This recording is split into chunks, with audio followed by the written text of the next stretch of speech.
21st century cosmopolitan Malaysia, a land of variety and contrast.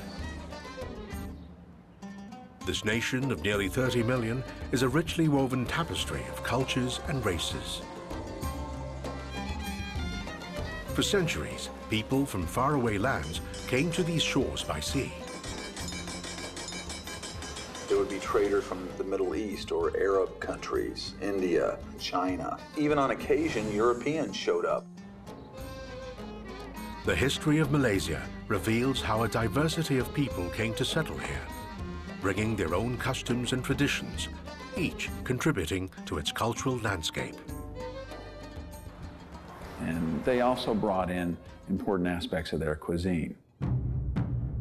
The cuisine of Malaysia tells the story of the country's colorful past and the heritage Malaysians share. I strongly believe you can tell Malaysian culture and history through its food. From centuries-old Malay favorites Nasi lemak ni memang turun-temurun daripada nenek moyang. to Chinese-inspired street food.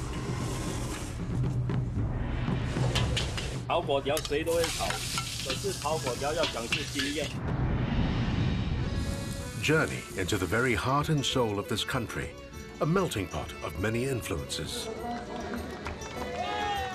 Fusion is not 20th century. Fusion took place in the 13th and 14th century.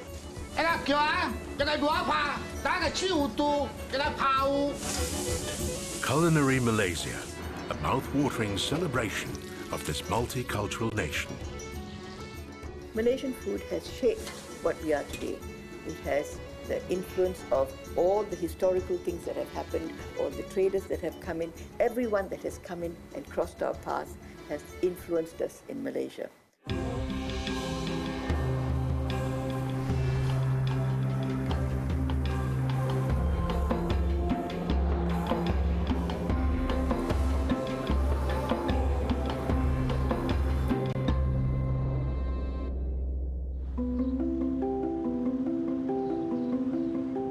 Kuala Lumpur, the capital of Malaysia.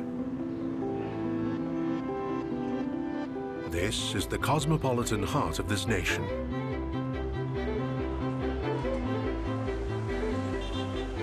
A sprawling modern metropolis. At the start of each day, many Malaysians observe a breakfast ritual with a 600-year-old Malay favorite.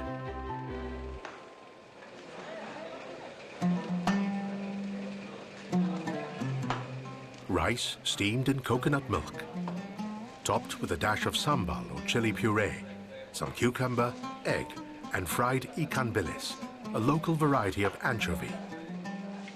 Wrapped in a banana leaf, nasi lemak is a Malay staple, and while it today has several variations, the basic dish has remained largely unchanged for centuries. I think it is simplicity in itself. 3 ingredients. You have the main carbohydrate, you have the protein, and then you have the vegetable. Malaysian cuisine expert Carol Salvaraja has been a food writer and celebrity chef for over 30 years. There may be an authentic Malaysian cuisine. I consider it as nasi lemak, and it has been available from the 15th century because we've heard of writers talking about this lovely dish. The simplicity of nasi lemak, particularly its rice and fish combination, belies its prominence in the history of Malay cuisine. The core diet of an early Malay community would have been rice and fish.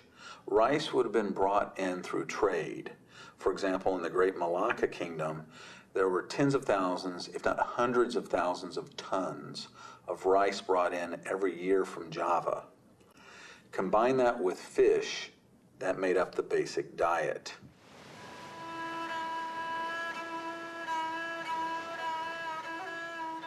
The popularity of fish amongst Malaysians continues today. It is estimated that they put away some 2 million tons of it each year.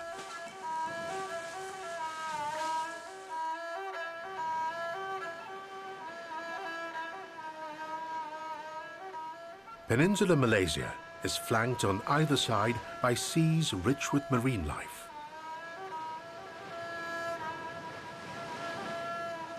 Much of the country's supply of fish comes from the waters off its western coast an approximately 800-kilometer channel called the Straits of Malacca. Straits of Malacca played a very important role in this because it is very shallow, it has a high oxygen content, so it was a very important breeding ground for fish and other sea life.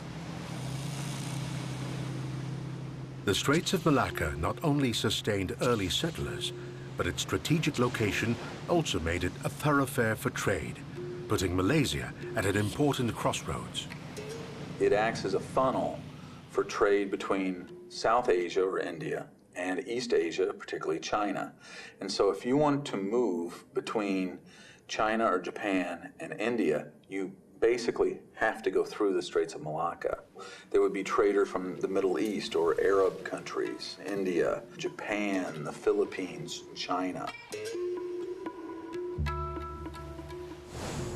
Trading wasn't the only activity along the Straits of Malacca.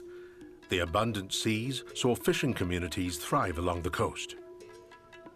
These days, Pangkor Island along the northern reaches of the Straits is still home to a fishing industry.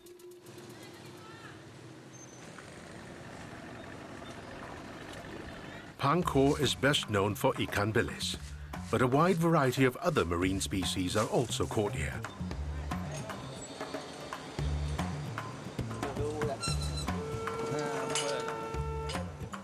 Many of the island's 25,000 inhabitants depend on the fishing industry for a living.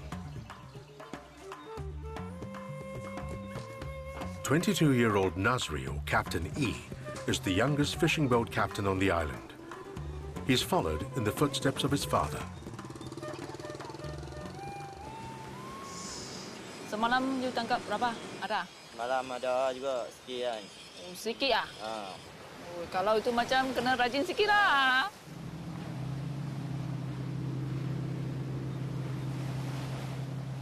Each day, boats head out to sea from Pangkor's jetties at precisely 3 p.m. It's a competitive business. Everyone is intent on finding the best fishing spots.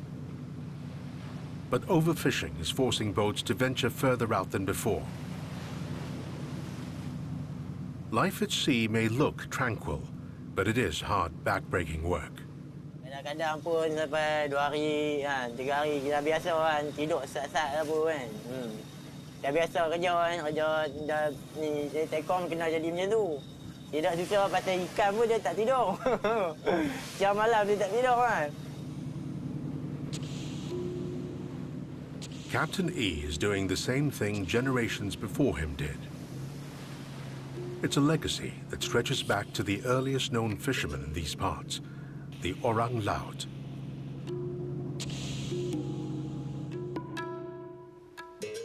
The orang laut, or sea peoples, basically dominate the ocean.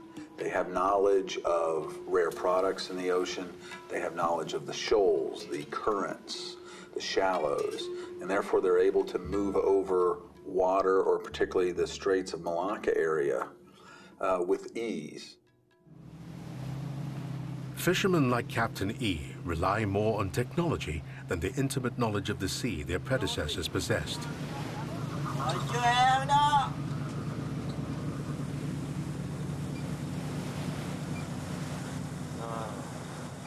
Ada nampak kot lawan ni. Ni ikan bumi kita. Ni ikan ni. Kalau ikan lalu kot bawah bot kita, ada nampak sini. Despite the high-tech gadgets available, Captain E and his crew still turn to a more traditional method to drive fish into their nets. They make noise.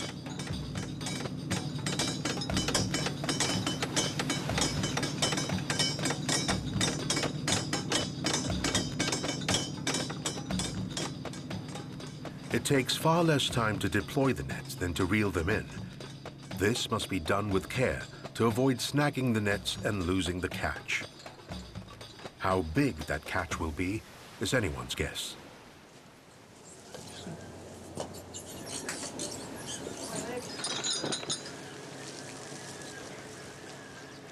The sea, it appears, is smiling upon them tonight, and they pull in a sizable catch.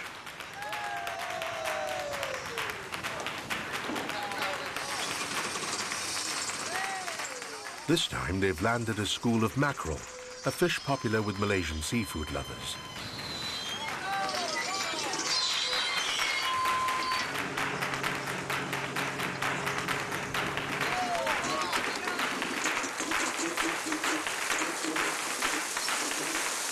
Sebab tambah tadi lagi pun ikan pun liar kan. Lagi pun ayak pun ada pusing-pusing, ayak pukat jadi kemek kan. Yang ni pasal pukat pun cantik. Ikan pun banyak jinak sikit kan. Tu boleh kena banyak oh. By daybreak, Captain E's crew would have hauled in nearly 4,000 kilograms of fish. They head back to shore with the ship's hold near capacity.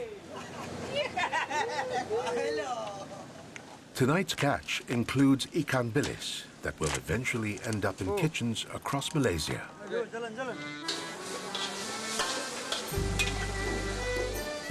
At Chef Zainal's in Kuala Lumpur, deep-fried ikan bilis is but one choice of ingredients for nasi lemak. Modern-day versions of the dish see items like fish cake, shrimp, and fried chicken wings being used as well. But they're all interpretations of the traditional recipe, served in nostalgic settings. Saya nak customer saya selesa waktu makan dengan irama 50-an, awal 60-an dan tengok gambar-gambar tu seolah-olah dia akan kembali ke masa yang lampau waktu dia anak-anak tu kan.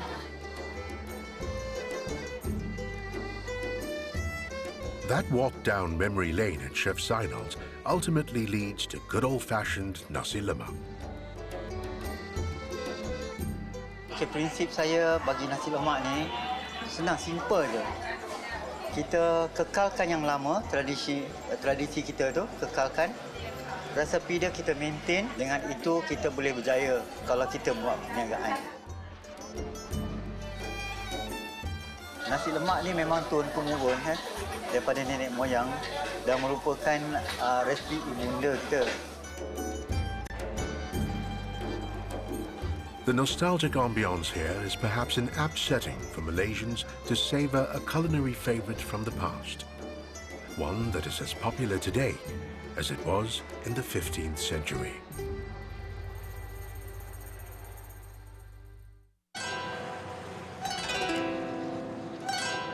In the far north of Peninsular Malaysia, along the Straits of Malacca, lies a Chinese heartland, Penang.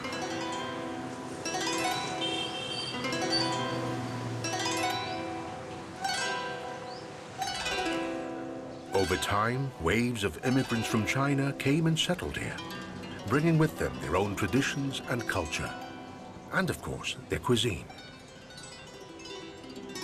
helping turn Penang into a street food paradise. The variety of food here is as staggering as it is mouth-watering.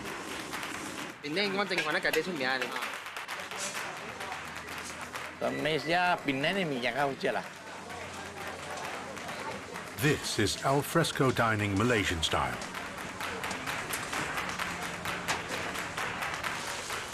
And one of the stars here is a noodle dish called char kway teow.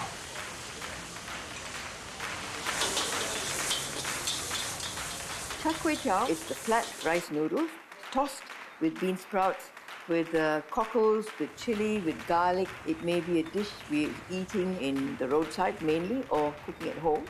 But it is very important because all of us long for that char kway teow.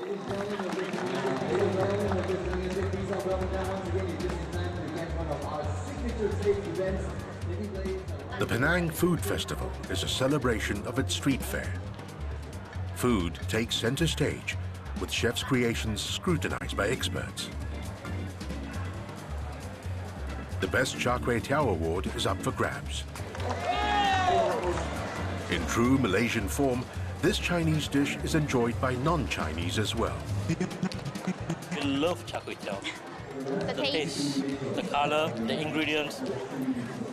Voila. Char kway teow is a national dish in my opinion because, you know, a lot of people wake up and the first thing they want to have is char kway teow.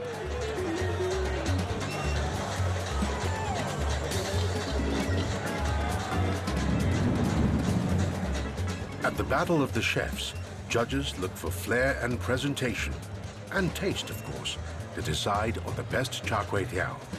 The highest points, ladies and gentlemen, for our Penang char kway teow goes to Muhammad Faisal bin Zainal Abidin, also winning a bronze medal today.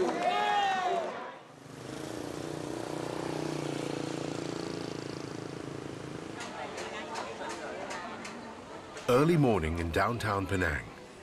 The markets are already bustling.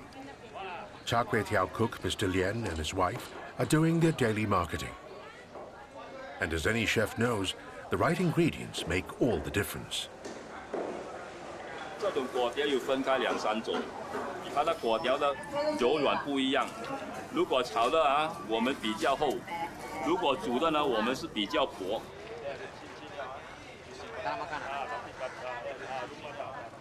这个虾新鲜的虾，可是它的价钱来说也是不便宜。这个1个鸡肉来说也是要它16块。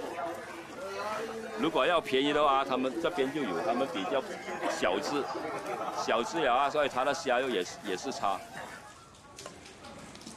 Lien is the second generation of his family to make a living selling this Penang favorite. 我9岁已经帮我父亲盘粿条。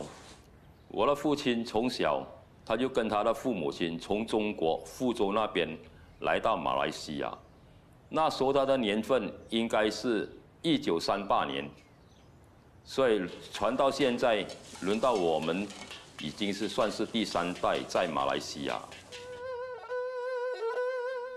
For hundreds of years, the Chinese had come to the peninsula seeking opportunity.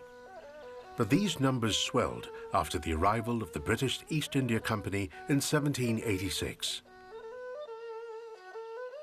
When the British established Penang, or founded Penang, based on an agreement with the Sultan of Kedah, one of their main goals was to have a free trade port in this region.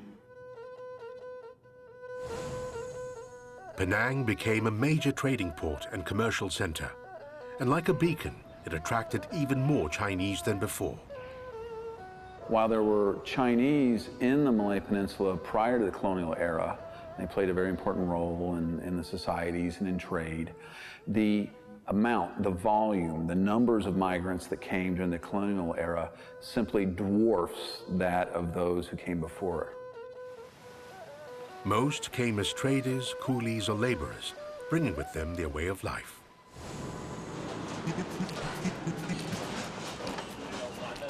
Many of those early immigrants made this new land their home.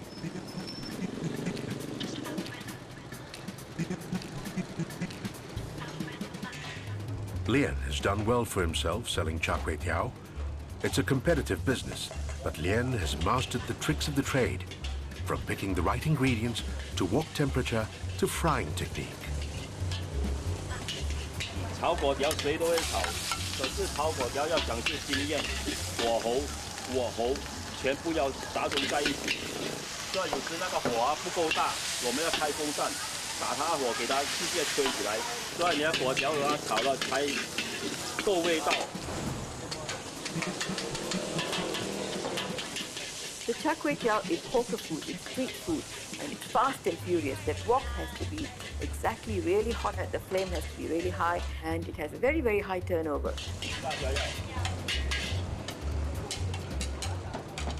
It probably tells us a little bit more about the Chinese who came. The Chinese were very, very efficient, and they were astute businessmen, they were entrepreneurs, and they were effective as traders as well. This dish has become very much an icon for a lot of the Chinese. The Chinese have come to Malaysia with loads of business skills and done well. 炒粿条在槟城实在是很普遍，不多不少，在槟城几百档那个炒粿条都有。每一代华人他们都在研究它的炒法，研究到现在，全槟城的粿条水准都全部都提升。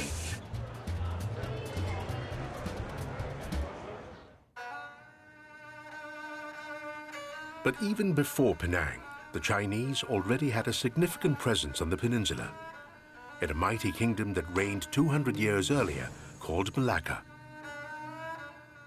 Malacca was a very important trade port because it was one in which a variety of international groups came to live there and visit, particularly in the 15th century.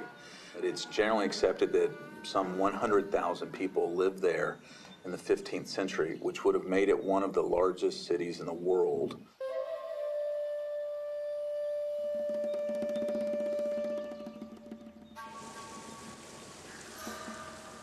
Traders from China came and settled in the thriving port city of Malacca in the 15th century. Over time, intermarriage between Chinese men and local Malay women would give birth to a unique hybrid culture, Peranakan.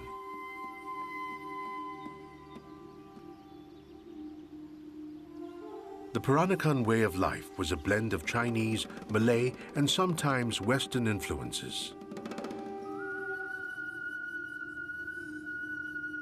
The Peranakans, also sometimes known as Nonyas and Babas, were a group of residents of the Strait settlements who had lived there prior to colonial rule. They generally descended from Chinese migrants who married local women, but they kept marrying into Chinese migrants to maintain the culture. And so a lot of the culture focused around the women because they were the stable line that stretched back through generations. One of the greatest contributions Peranakans have made is to Malaysia's cuisine. Ada ikan terubuk. Terubuk tak ada nyari ya. Okay. Anak. Anak. Mana boleh cucu? Marsha Tan and her daughter Lynette are 4th and 5th generation Peranakans. Peranakans have their own lingo, a blend of Malay and a Chinese dialect. Bau tak wangi tak? Wangi. Mana boleh busuk? Wangi sekali. Today they are shopping for their restaurant in downtown Malacca.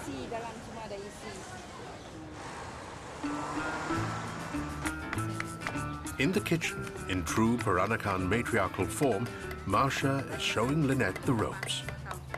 Bila rusah ketuk ni, kalau lu ingat dia punya ni semua jangan masuk dalam. Ni jangan masuk dalam, nanti orang makan kena tercekik orang ni. The nutty, slightly bitter-tasting buah keluak is the seed of a tree found in Indonesia and parts of Malaysia. It is poisonous and can only be sold after being properly treated. Buah keluak dishes may not be easy to prepare, but they're still a favorite amongst many Peranakans. The preparation, the long hours of boiling, and the chances they take to eat the buah keluak with the ayam buah keluak recipe shows you that these people are careful, they are exciting, they are willing to take chances. Nah, coba.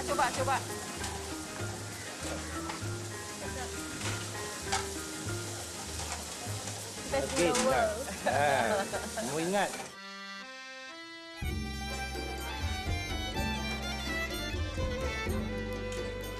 Tonight, the Tans are entertaining family and friends. The convivial atmosphere is typical of Peranakan gatherings, as is the spread of perennial favorites. This spread offers a range of tastes, from spicy to sour to sweet, a reflection of the colorful fusion heritage of the Peranakans. They are feisty, they are adventurous people, and they love life, and they love their food more than anything else. This is what the Baba and Nonyas live for.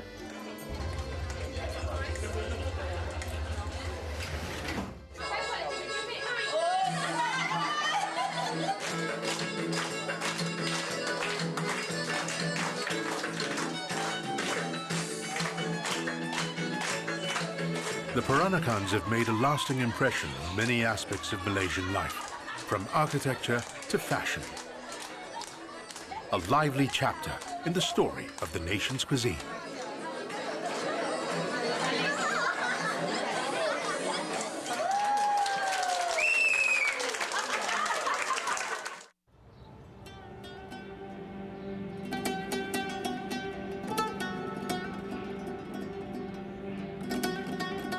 Friday prayers in Malaysia.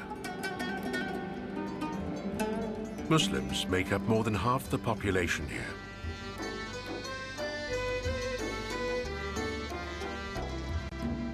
It is the last day of Ramadan, a month of fasting observed the world over.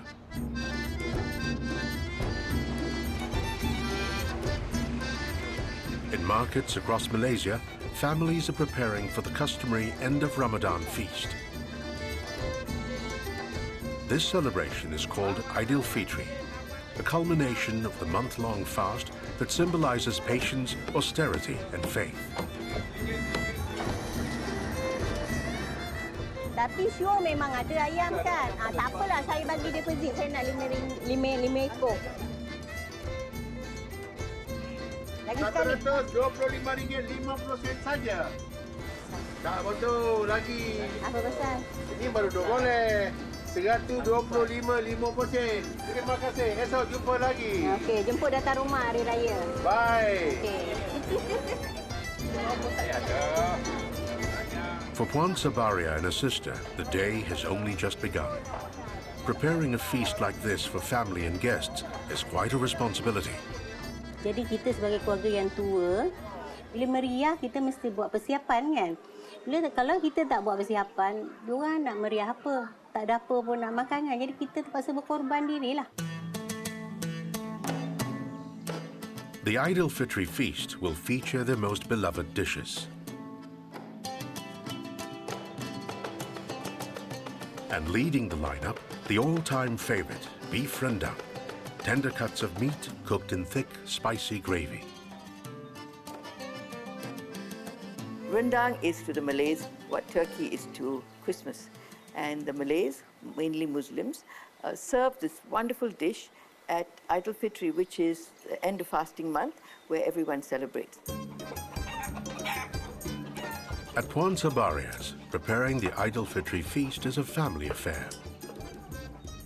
There are about 10 dishes on this year's menu, so everyone pitches in. Yang nama rendang mesti ada. Memang orang Melayu kalau hari raya memang ada rendang. The beef is cut into small chunks and left to absorb the flavors of an aromatic mix of herbs, spices, and fiery chili known as rempah. Rempah dia bawang, putih, halia, lengkuas, serai, tumbar, jintan semua kita blend semua, kita tumis dia dulu. Nak pindahkan ni, pindah sana, piuk tu tahu sini. Ada lagi malam.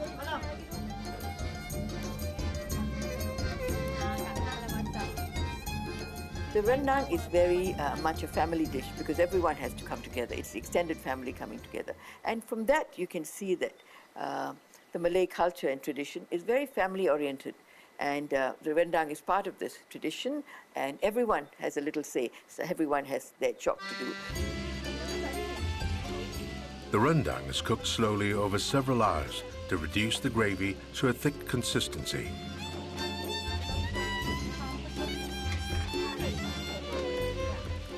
It is left to simmer as other dishes are prepared.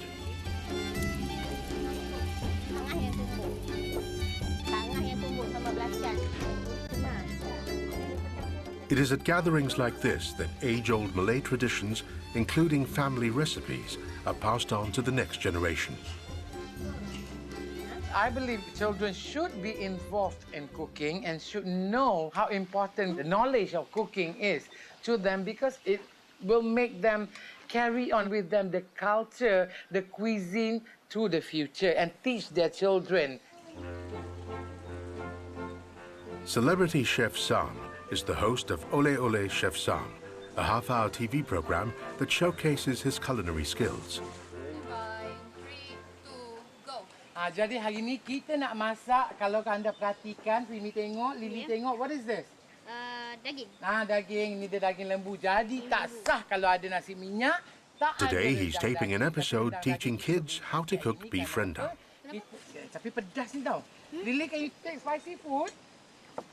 Cannot? Why cannot? You're Malaysian. In Malaysia, food is so important, so significant. And because of that, we celebrity chefs are riding on the popularity, on the importance of food to Malaysian. And it's smelling wonderful. Back at Puan Sabaria's, the rendang is coming along, slowly. It can take 7 to 8 hours before it's ready to be served. Well worth the wait, for a dish that's long been a popular offering on the Malaysian menu. While we think in Malaysia that the rendang is in Malaysian, truly Malaysian, it has origins in Indonesia. There have been writings and there have been recipes, ancient recipes of rendang made in Sumatra. The traditions of our rendang come from some of their recipes, but we skew towards a more creamier, richer flavor of rendang with more onions and more coconutty aromas and flavors. It is said that the original recipe for rendang comes from an ethnic group in Indonesia called the Minangkabau. Over time, their influence extended across the Straits of Malacca to Malaysia. But there is yet another foreign flavor in rendang as we know it today, one that came from thousands of miles away. To break down rendang even further, let's look at the influences. Indian influences of cumin and fennel have always been in Indian curries, as well as coriander. These were the ingredients for the rendang.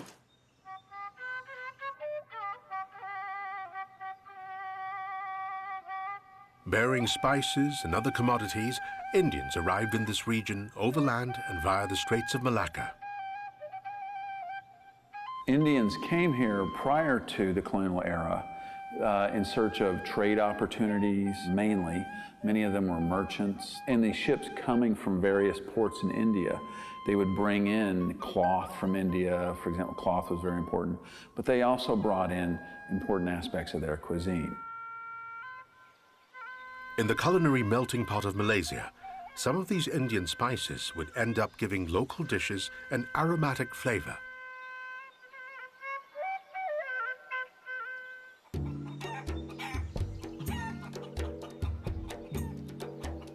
It is the morning of Aidilfitri, the culmination of Ramadan, a month of fasting, austerity, and sacrifice.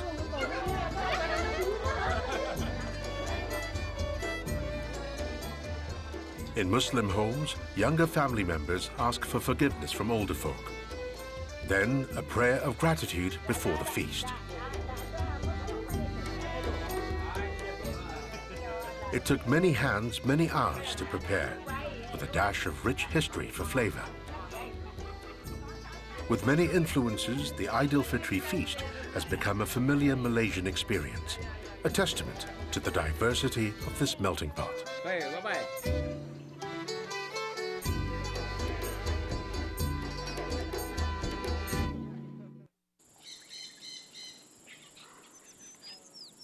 The serene outskirts of Seramban town, south of the nation's capital. A world removed from the din of the city. Mornings here in the midst of nature are quiet, except for Mr. Segaran. Singkir! Mani avudala? Singkir! Sola kata, kala, Eri, motor po. Po.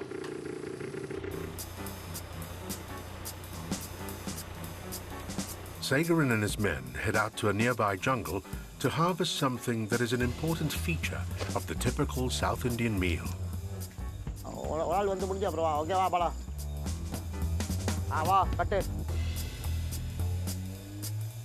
I'm a wholesale supplier of banana leaf to the Indian restaurants. Approximately, we need 80 to 90 bundles a day. When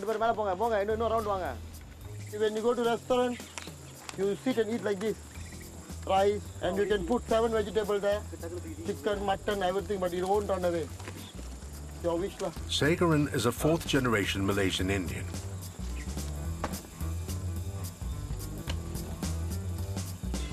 For hundreds of years, it was mostly migrant Indians who worked the many plantations that sprung up all over the peninsula.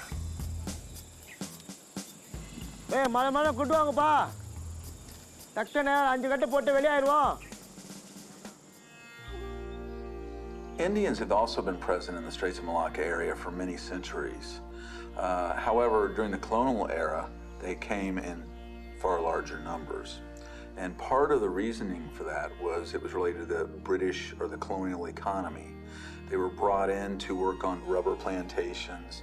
They were brought in to work in the civil service for the British, particularly in these Straits settlement ports of Singapore, Malacca, and Penang.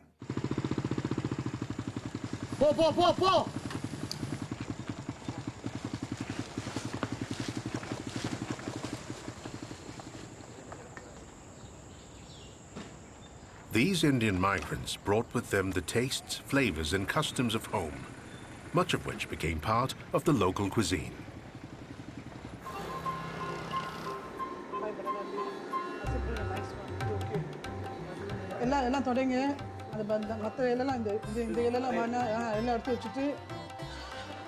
In aptly named banana leaf restaurants across the country, Malaysians of all races let their hands do the eating of banana leaves.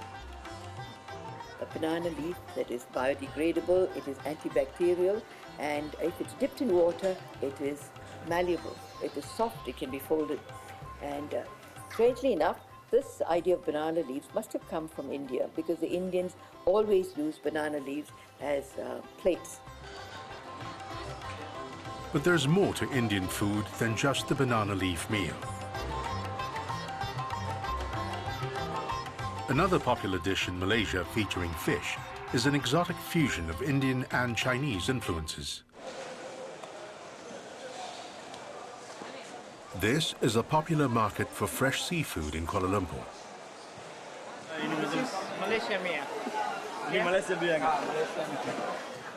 And this is Kadam, head chef at an Indian restaurant. He's very particular about choosing just the right fish for his house specialty. You must have the size of below 1 kilo. This is the best to cook, the tender. And you must have the fresh, shining, not very dull. Your gill must be very red color.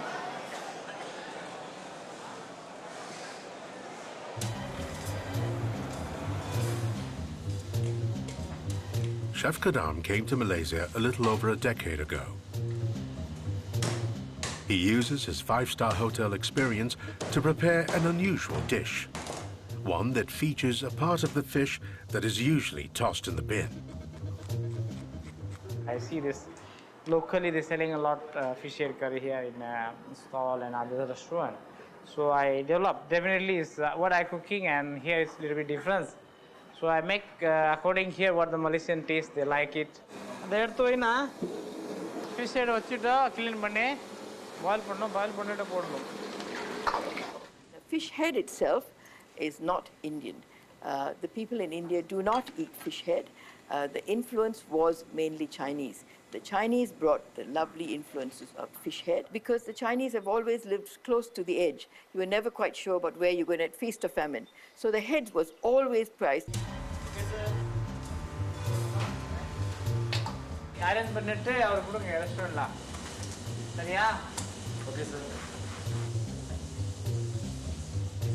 Fish head curry is a fine example of Southeast Asian culinary fusion that is today enjoyed throughout the region. The fact that the Indians were astute enough to bring their fish curries and to make it a wonderful fish head curry made it a very interesting exercise because, of course, fish was plentiful in Malaysia and becomes a very exotic dish that the Malaysians enjoy today. At Passage to India, Chef Kadam's version of this iconic dish is one of the most popular offerings on the menu.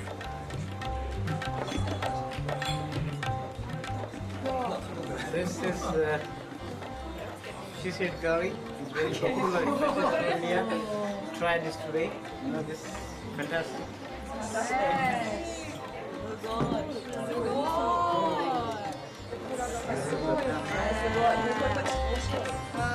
A taste of culinary Malaysia in a unique dish that is today tantalizing the taste buds of locals and foreigners alike.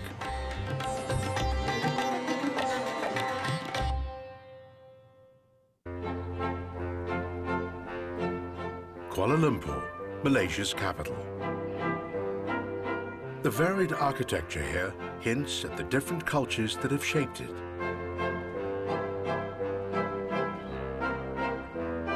Much of the country today is the result of immigration and colonization. And for this Malaysian, the British legacy is still very much a part of his daily life. He works at the Colosseum Cafe, a quaint, nearly 90-year-old restaurant.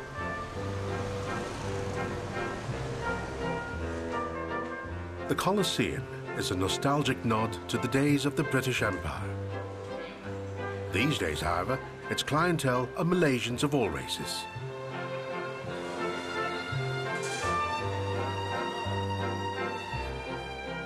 Head waiter Morgan is the third generation of his family to work at the Colosseum Cafe. Even after more than 35 years, he still gets a kick serving the cafe's signature dish, the sizzling steak.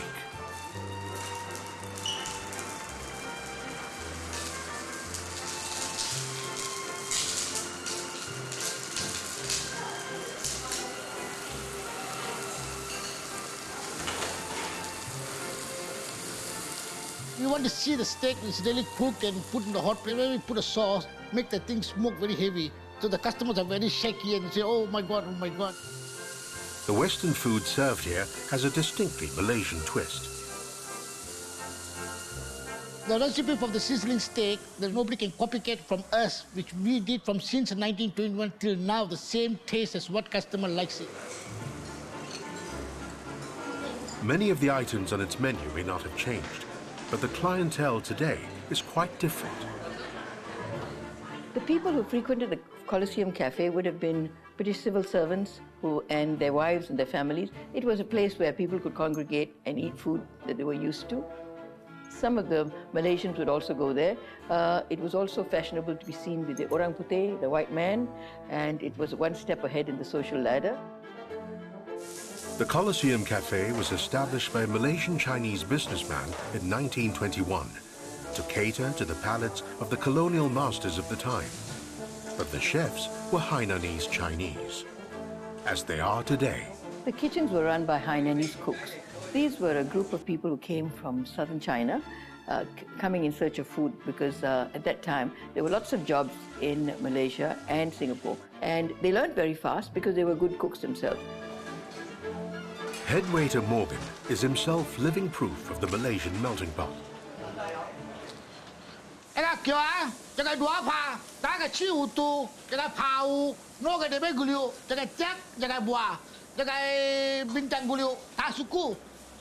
Okay. When the first time I came for the interview, my boss gave me 6 weeks. You must learn your Hainanese if you know you're out of this place. So whatever it is, whatever they talk, whatever, first thing I learned all the bad words first, back to the good words and later. Okay, come on, come on, come on, come on,吃到不呱呱重我咯，我哋個燒粥碗都冇放啊，鹽冇放，我袋煲又冇碗，話咪咁樣做嘅，有冇人袋碗煲咪碗要粥碗冇鹽，同我每粒冇放，吃到不呱呱重我煮，我哋諗住我冇做工嘅，你人做靈啲㗎嘛。The Colosseum Cafe experience is truly Malaysian. A Chinese-speaking Indian serving Western food prepared by Hainanese chefs to a multi-ethnic clientele.